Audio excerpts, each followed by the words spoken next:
আমার বন্ধুগণ, প্রিয় তৌহিদি জনতা, আল্লাহ পাক কোরআনুল কারীমের মধ্যে বলে দিয়েছেন, ইয়া আইয়ুহাল্লাযীনা আমানুত্তাকুল্লাহা ওয়া কুলু কওলান সাদীদা ইসলিহ লাকুম আ'মালাকুম ওয়া ইয়াগফির লাকুম যুনুবাকুম ওয়া মান ইউতি'ইল্লাহা ওয়া রাসূলাহু ফাকাদ ফাযা ফাওজান আযীমা। কোরআনুল কারীমের মধ্যে আল্লাহ পাক বলেন,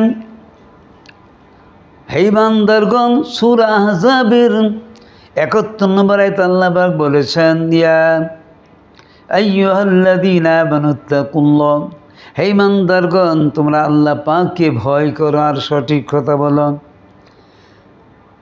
তোমরা বৈধ কথা বলো, লিগ্যাল কথা বলো, হক কথা বলো, কোরআন হাদিসের কথা বলো। তিনি তোমাদের আমলসমূহ সংশোধন করে দিবেন আর তোমাদের গুনাহসমূহ মার্জনা করে দিবেন।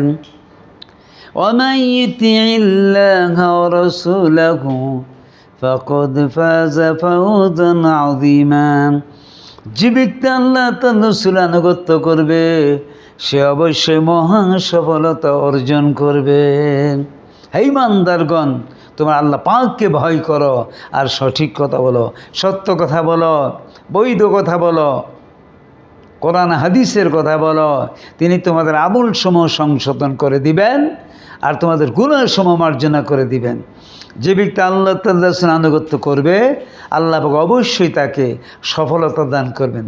দুনিয়াতেও সফলতা দান করবেন, পরকালে আল্লাহ পাক তাকে জান্নাত দিয়ে সফলতা দান করবেন।